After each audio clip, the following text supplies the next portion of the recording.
Hello guys, how are you? I'm Hardeep Singh. Welcome back to your own YouTube channel. IELTS updates and recent exams. For more updates related to recent IELTS exam writing test topics, listening, reading, practice test, and speaking, you got guesswork. Please, guys, participate in everyday listening and reading practice test to achieve your desired band score in your actual IELTS exam. Please hit the like and subscribe button. Press the bell icon for the upcoming notifications. Don't forget like, subscribe and share my YouTube channel and my Facebook page, IELTS updates and recent exams. Part 1. First, you have some time to look at questions 1 to 6.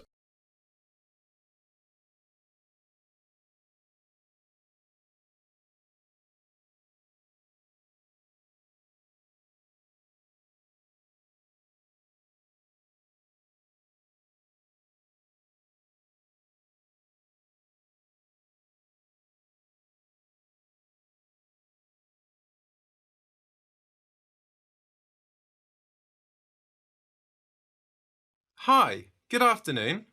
Hi, welcome to the Carlton Hotel. How can I help you? We've just driven up from London and we're going to stay here in York for a few days. We'd like to book a couple of rooms. OK, sir. So for how many nights is that? We'll be leaving on Monday morning, so let me see, that's 3 nights? And you said 2 rooms. Who are the rooms for? I'm here with my wife and 2 kids. They are 9 and 11. Sorry, 9 and 12. The eldest has just had his birthday. So we'd like 1 twin room for the kids and another double for my wife and I. OK, well, we've got 2 rooms available, both en suite. Great. How much are they per night? Let me see. The twin room is £40 per night and the double room is £50 per night. OK, that sounds reasonable. So what is the total for 3 nights for both rooms? Let me check. That will be a total of £270. And that includes everything? Yes, that price includes tax. OK. Can I pay by credit card? Yes, sure. You'll need to pay for the first night now, and you can pay for the other nights when you leave. Or you can pay for all 3 nights now. I think I'll just pay for everything now, as we'll definitely be here till Monday. OK, that's fine. I'll just need to take some details from you to confirm the booking. Can you give me your full name? Yes, it's Michael Fernsby. That's Fernsby. And what's your date of birth, please? The 15th of October, 1968. The 5th of October, 1968? No, the 15th. Oh, OK, sorry. And can you give me your address? Sure, it's 273 Stanton Court. That's Stanton, London WC2D 5JB. WC2D 5JB? Yes, that's right. And your telephone number? My mobile number is... Hold on, just let me check. I can never remember it. Ah, here it is. It's 08773 879 456. OK, those rooms are booked for you then. Now look at questions 7 to 10.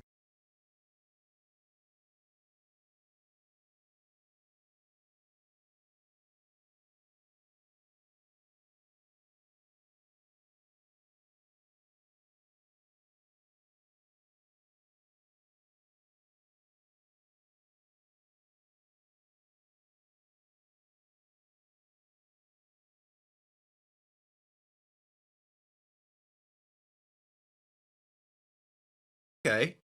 I know we're a bit out of town here. Can you give me some information about getting into the centre of town? We'll probably head in tomorrow. Well, you could drive in, but the parking is not great in town. It's difficult to get a space and is quite expensive if you're staying there all day. Yes, we're thinking of going to look around some of the shops and to look at the wall around the city. So we'll probably be there most of the day.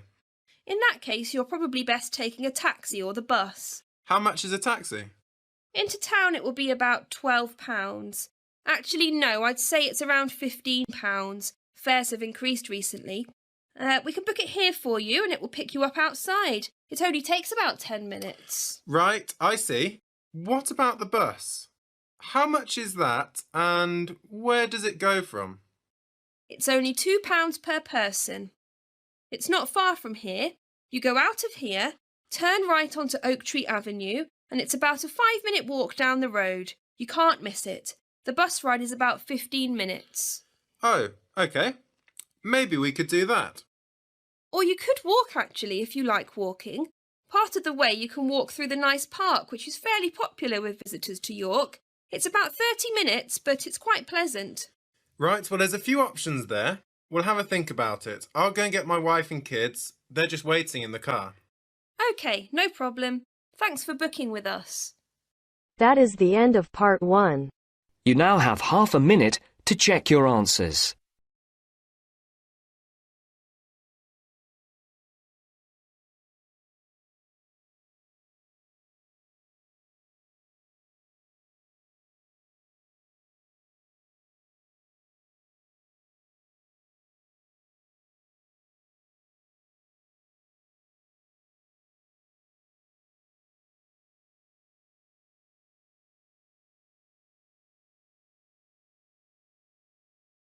Now turns to part 2.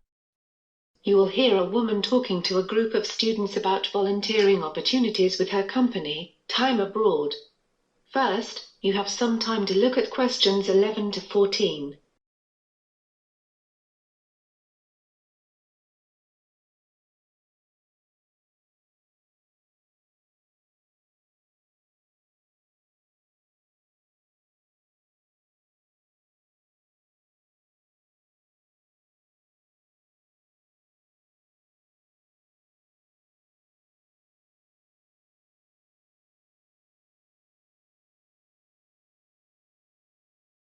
OK, everyone.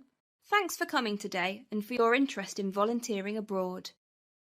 For those that don't know much about our company, Time Abroad, let me start by telling you a bit more. Time Abroad is one of the largest volunteer abroad organisations in the UK. The company was founded in 2000. In 2007, the company grew by joining with another company, PT Travel, making us even larger. In 2014, we sent 10,000 people abroad on a variety of service projects and internships overseas, more than any other company. All participants receive the best support from our full-time professional staff to ensure that the experience is safe, worthwhile, and fun. We have lots of very experienced staff working for us. We have around 150 full-time staff members, many of whom are former volunteers themselves, inspired by their own experience. Some of these people are even part of the original groups of volunteers back in the early 90s. About 75 of those staff are not located in the UK at all, and spend their whole time in another country supporting the volunteers. They are experts on the local communities you are working in, having spent their whole lives there. They have vast experience in fields such as community development or education. The times that volunteers join the programme vary a lot. Some join in July because they have just finished studying at college or university and want to do some volunteering before they move on to work or further study. The winter months are also popular because people want to escape the cold weather in the UK. But there are no set start dates, and programmes run continuously throughout the year, so the majority of volunteers start when it is best for them. Time Abroad is an entirely independent organisation, which does not receive any funding from religious bodies, political parties, development organisations, or other sources. And of course, we don't request money from our partner organisations in the developing world. All our work is 100% funded through your contributions as a volunteer. We do get help from the government, but that is from reduced business taxes, not financial contributions. It is this financial independence that gives us the freedom to set up projects wherever we think it may be useful, and where we think that our volunteers can make a valuable contribution. Before you listen to the rest of the talk, you have some time to look at questions 15 to 20.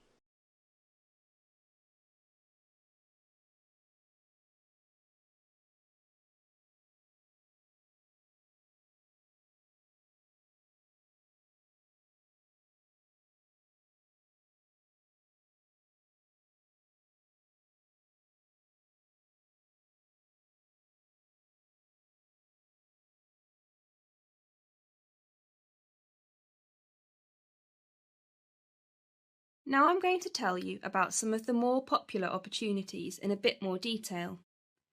One of the most popular volunteering choices is teaching. You'll find a warm welcome awaits you from our students around the world. The main thing you will do is assisting with English conversation, because although the local teachers are very capable of teaching the structural aspects of the English language, such as the grammar, they do not use the correct intonation or pronunciation because they lack the confidence of a native speaker. By providing conversational English teaching, you can greatly enhance the learning experience of thousands of children and adults with whom we work in the developing world.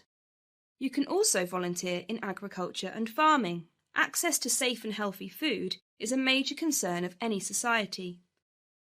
Volunteers work on a farm with the aim of promoting sustainable local food sources and responsible farming. Using pesticides and other destructive agricultural techniques can have a long-term negative impact on the environment and threaten the future well-being of whole regions. Time Abroad's agricultural and farming projects focus on organic farming practices and educating local communities on their benefits. You could also volunteer in the field of veterinary medicine. If you do this, you will be working alongside a vet in a local veterinary practice. You will help the vet when people bring in sick animals or join the vet on visits to people's houses or other places. You will gain fantastic insight that would not be possible in your own country. You are likely to see many exciting types of animals, like snakes, big cats, or even elephants. And you will develop a better understanding of the problems people are faced with in both urban and rural areas of the Third World. So, I hope that's helped you to learn a bit more about time abroad. Does anybody have any questions? That is the end of part 2. You now have half a minute to check your answers.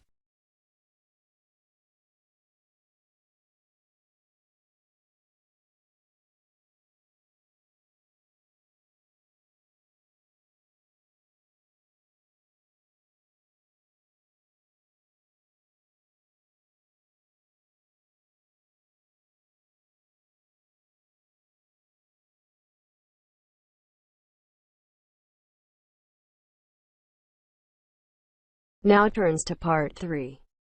Later that morning, Ava attends a special class for students who are non-native speakers.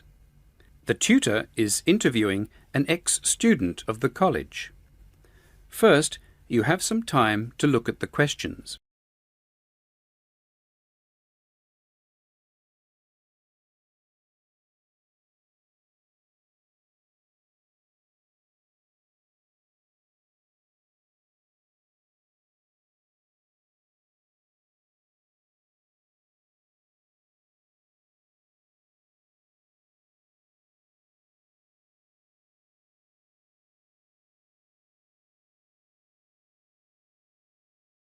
Today I have with me Anna Cherney, who was a student at this college, how long ago?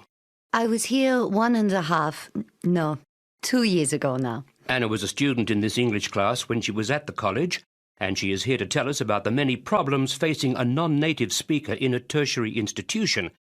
What have you been doing since you graduated, Anna? I was quite lucky when I left the college because I got a job pretty quickly with the local council. I'm still with them. Tell the class what course you took here at the college. Yes, I originally wanted to work in advertising, but I found it was too hard because of my English. And so I changed my direction. And, well, I'm glad I did, because now I have a qualification in nutritional science. And that's how I managed to get a job with the council. What exactly do you do with the council? I work with the chief dietitian, making sure that the meals prepared for the elderly in the community are nutritionally balanced. The council provides food for those old people who can't get out of their flat or their house. It's a very demanding job, but I like it. You deliver the food? No, I spend most of my day in a laboratory at the council. But sometimes I talk to older people to find out if the food is tasty enough and that they like it. I spend a lot of time in the kitchens too, making sure that the food is good quality.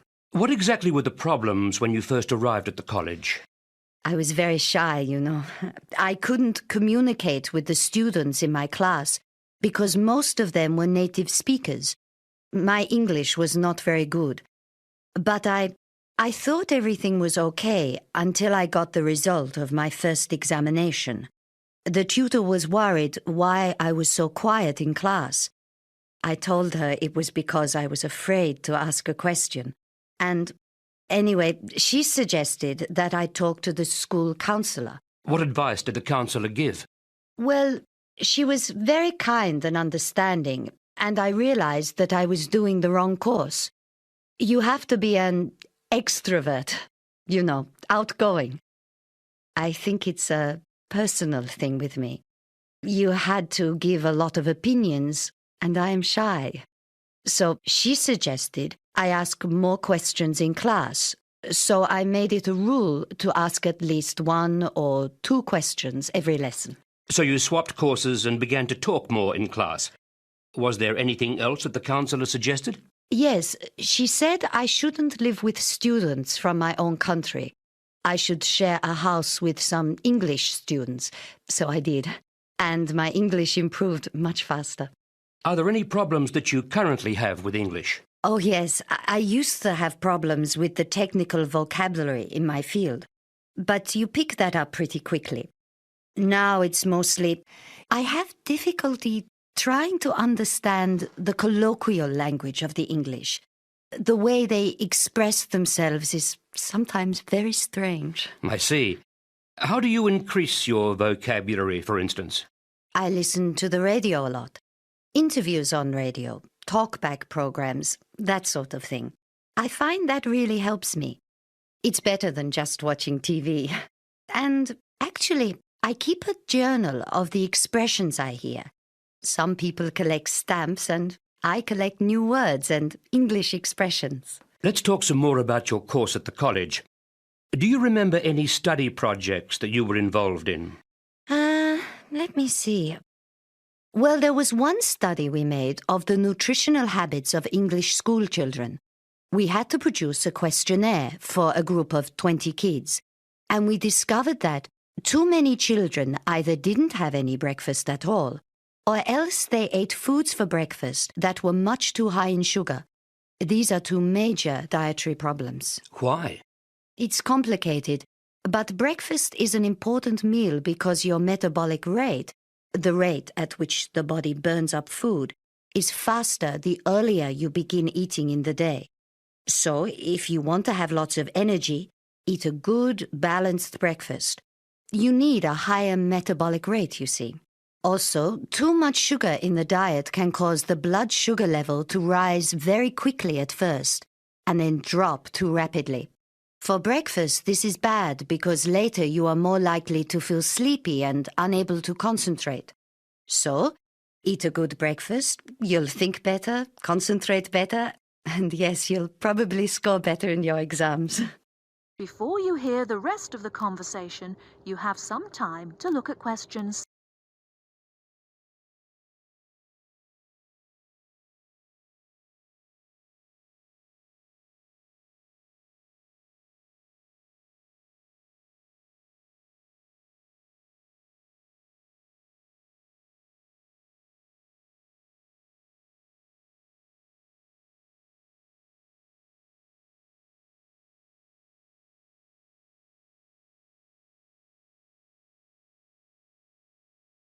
One last question.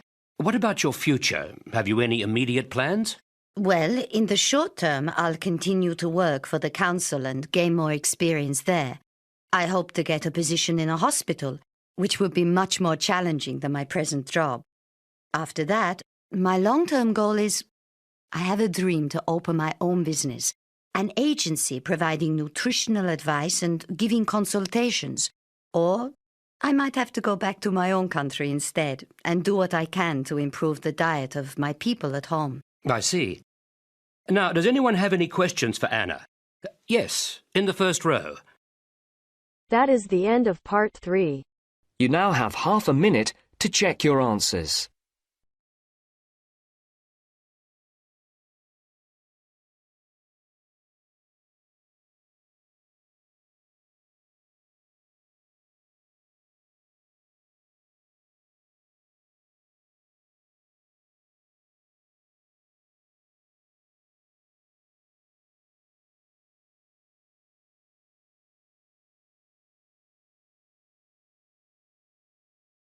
Now turns to Part 4. You will hear part of the orientation in which Ava is shown the college's computer laboratory. First, you have some time to look at the questions.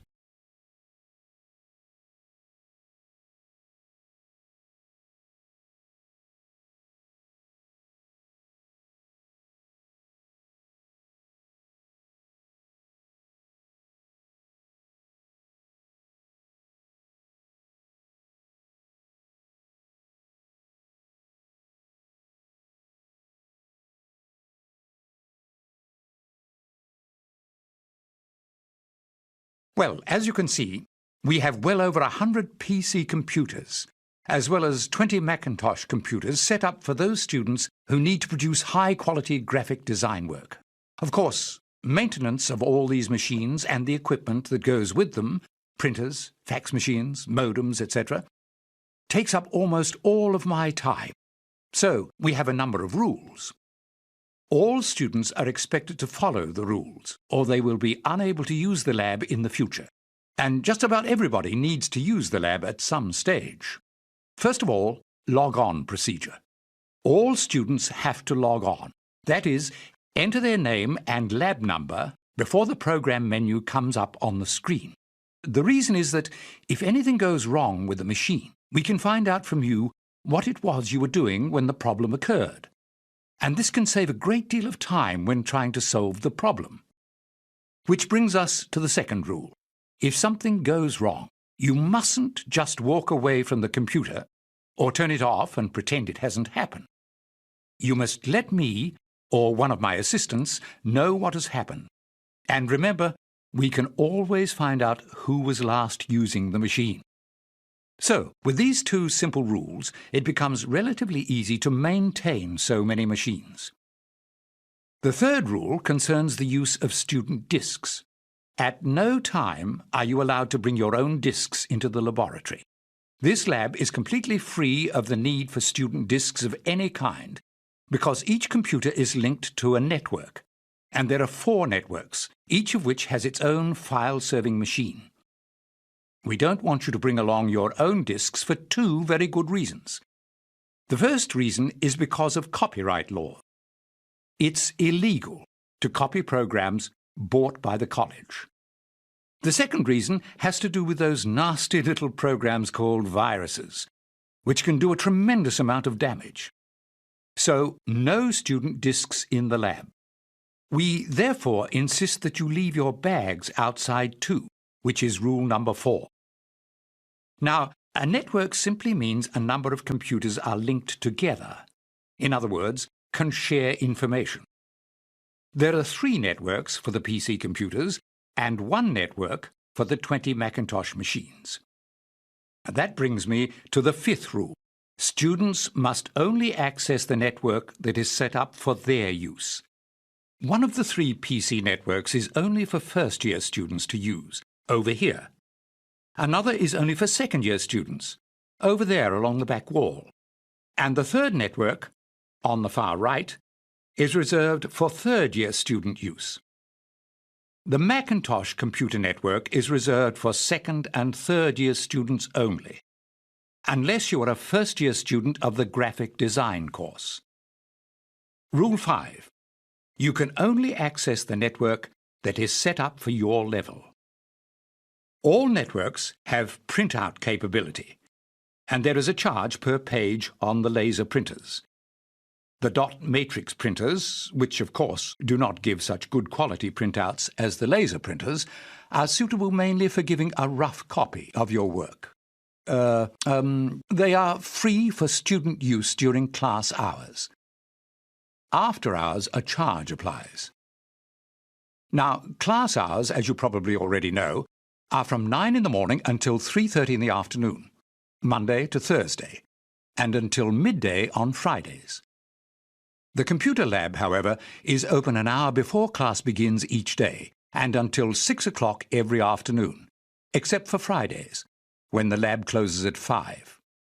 Now, if you need any assistance with the software program you're working on, you can either look in the manuals located on the shelves below each machine, or if you're still having problems, you can ask one of the lab assistants to help out. In addition, there is always help at hand on screen, in most cases simply by pressing function key number 1 at the top left of each keyboard. Well, that's about it. Oh, I forgot to mention the computer lab card, which contains your log-on number.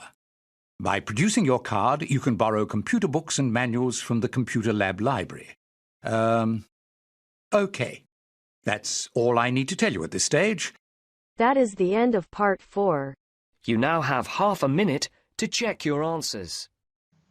So guys, don't forget like, subscribe and share my YouTube channel and my Facebook page, IELTS updates and recent exams. For more updates related to recent IELTS exam writing test topics, listening, reading, practice test and speaking, you got guesswork.